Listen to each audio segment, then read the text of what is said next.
Welcome student. अब हम exercise 1.2 के लास्ट क्वेश्चन को हम डिस्कस करेंगे, ठीक है ना। तो ये ट्रू फॉल्स का क्वेश्चन है। तो जो पहला क्वेश्चन है वो लिखा है one is the additive identity है। वन क्या एडिटिव आइडेंटिटी है? नहीं।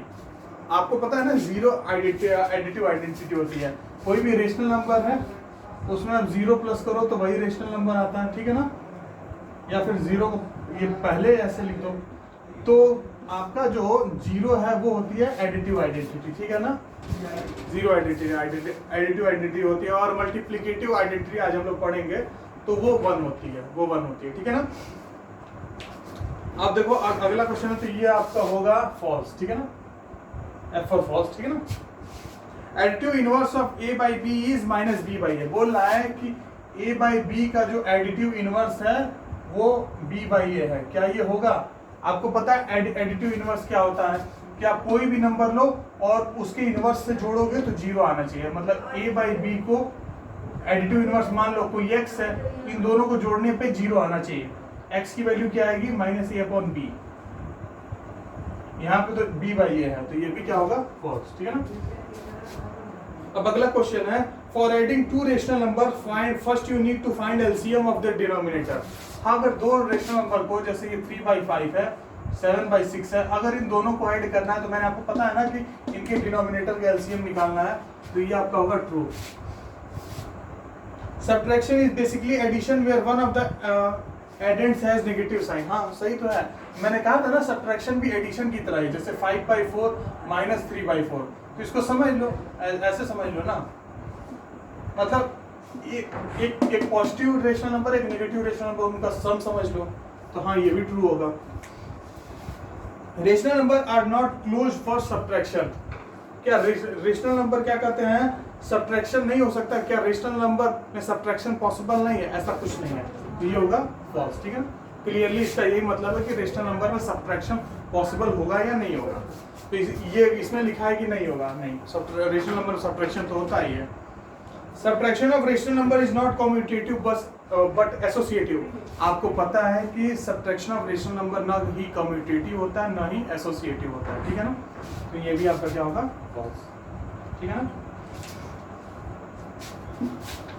अब हम मल्टीप्लिकेशन ऑफ रेशनल नंबर पढ़ेंगे, ठीक है ना। मल्टीप्लिकेशन ऑफ रेशनल नंबर, फिर कुछ प्रॉपर्टी है उसमें, उन प्रॉपर्टीज को भी आज हम लोग डिस्कस करेंगे, ठीक है। तो मल्टीप्लिकेशन ऑफ रेशनल नंबर्स, तो रेशनल नंबर का मल्टीप्लिकेशन क्या होगा?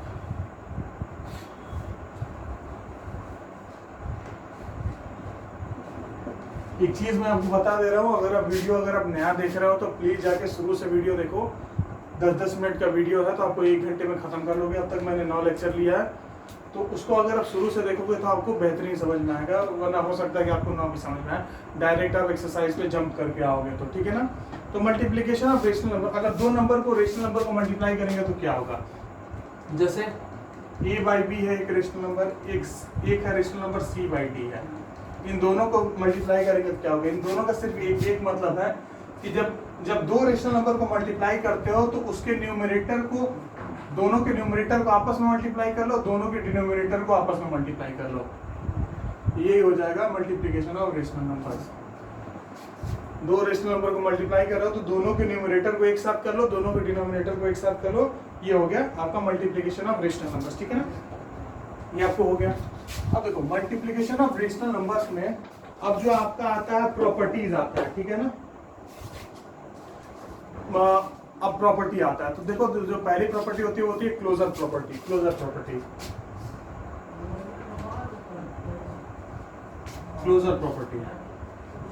क्लोजर प्रॉपर्टी आपको पता है। क्लोजर प्रॉपर्टी पता है कि अगर कोई एक रेशनल नंबर है उसको किसी दूसरे रेशनल नंबर से मल्टीप्लाई किया तो जो ये आंसर आएगा ना वो भी एक रेशनल नंबर ही होगा, ठीक है ना।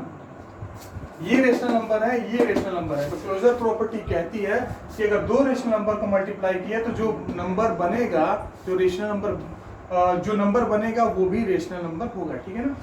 अब आपकी दूसरी प्रॉपर्टी क्या कहती है? दूसरी प्रॉपर्टी है कम्यूटेटिव प्रॉपर्टी। कम्यूटेटिव प्रॉपर्टी क्या कहती है? अगर कोई रेशनल नंबर है a बाई बी है, उसको मल्टीप्लाई करें c बाई डी से, ठीक है ना, तो अगर इन दोनों के प्लेसेस को अपोजिट कर दें, c बाई डी को पहले लिखें और a बाई बी को बाद में, तो दोनों का रिजल्ट सेम आएगा। ये दोनों आपस में बराबर होंगे, ठीक है ना। ये तो होंगे, a by b into c by d है तो c by d into a by b, ठीक है ना। जैसे मान लो ये 3/4 इंटू 5/6 है, ठीक है ना, 3/4 इंटू 5/6, तो 5/6 इंटू 3/4, दोनों का जो आंसर है वो होगा सेम होगा, दोनों का आंसर सेम होगा, ठीक है ना। ये आपकी कम्यूटेटिव प्रॉपर्टी कहती है। अब देखो आपकी थर्ड प्रॉपर्टी है associative property.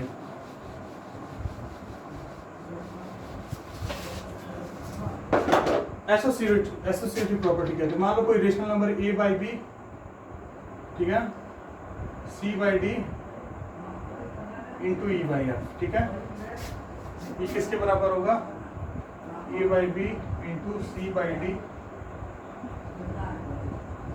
Into e by f, ठीक है ना। a by b into c by d into e by f, ये देखो मतलब पहला एक रेशनल नंबर है, बाकी दो को पहले मल्टीप्लाई करो फिर उससे मल्टीप्लाई करो, और ऐसे यहाँ पे इन दोनों को मल्टीप्लाई एक साथ करो फिर बाद में इसको करो, ठीक है ना। यहाँ ब्रैकेट नहीं भी लगाओगे तो कोई दिक्कत नहीं है, ठीक है ना, लगा भी दिया तो कोई गड़बड़ नहीं है, क्योंकि पहले ब्रैकेट का मतलब पहले इन दोनों को सॉल्व करो फिर उसको करो, फिर जो इन दोनों का रिजल्ट आएगा। तो ये भी क्या कहते हैं आपकी एसोसिएटिव प्रॉपर्टी भी इसमें होल्ड करती है, ठीक है। अब जो अगली प्रॉपर्टी है वो आपकी प्रॉपर्टी है क्या कहते हैं मल्टीप्लिकेटिव आइडेंटिटी। मैंने अभी आपको 11th क्वेश्चन में बताया था पहला वाला कि 1 इज द एडिटिव आइडेंटिटी। तो वैसे मल्टीप्लिकेटिव आइडेंटिटी क्या होता है, किसी भी रेशनल नंबर को अगर 1 से मल्टीप्लाई करोगे, ठीक है ना, तो वो सेम रेशनल नंबर आएगा।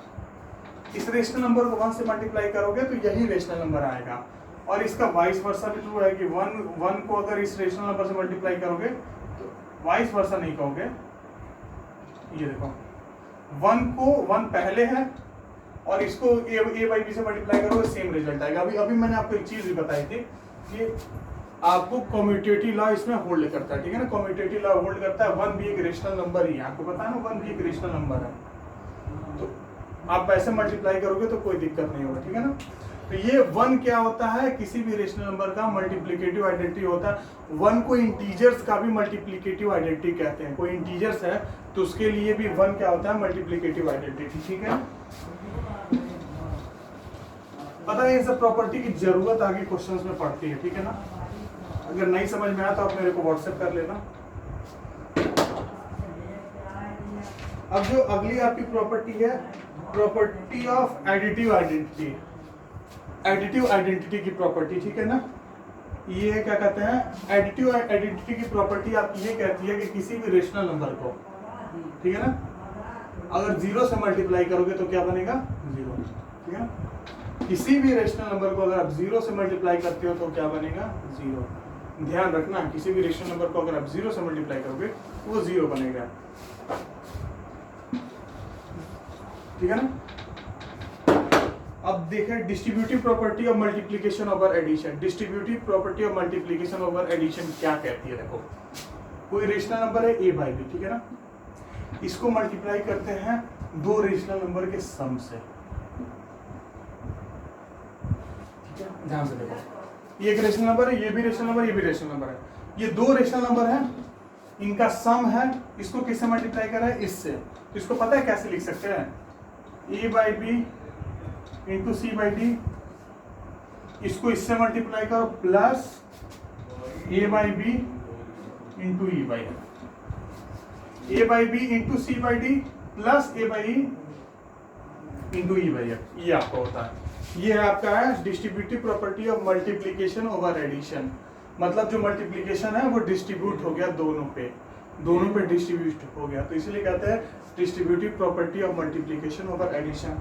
और अब आपकी जो लास्ट प्रॉपर्टी है रेसिप्रोकल और मल्टीप्लिकेटिव इनवर्स, ठीक है ना।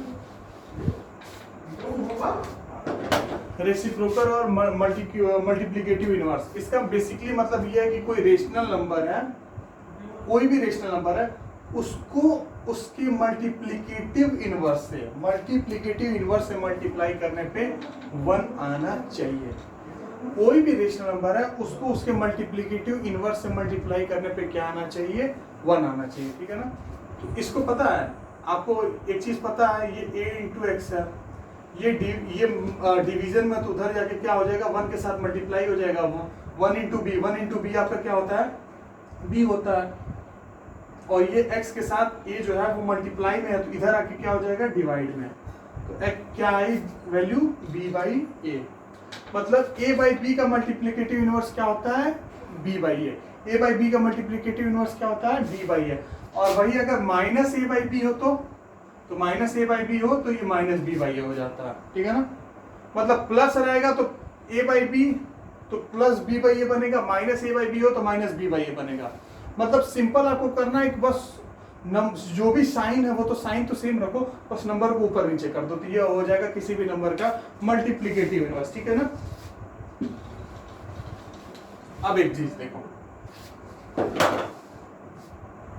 अब ठीक है ना, तो फिर आज के लिए मैं बस यहीं तक रख देता हूँ, ठीक है ना। एक्सरसाइज 1.3 को आप सॉल्व करना, ठीक है ना, एक्सरसाइज 1.3 को, तो 1.3 को सॉल्व करना, फिर हम नेक्स्ट वीडियो लेक्चर में एक्सरसाइज 1.3 को डिस्कस करेंगे। Thank you.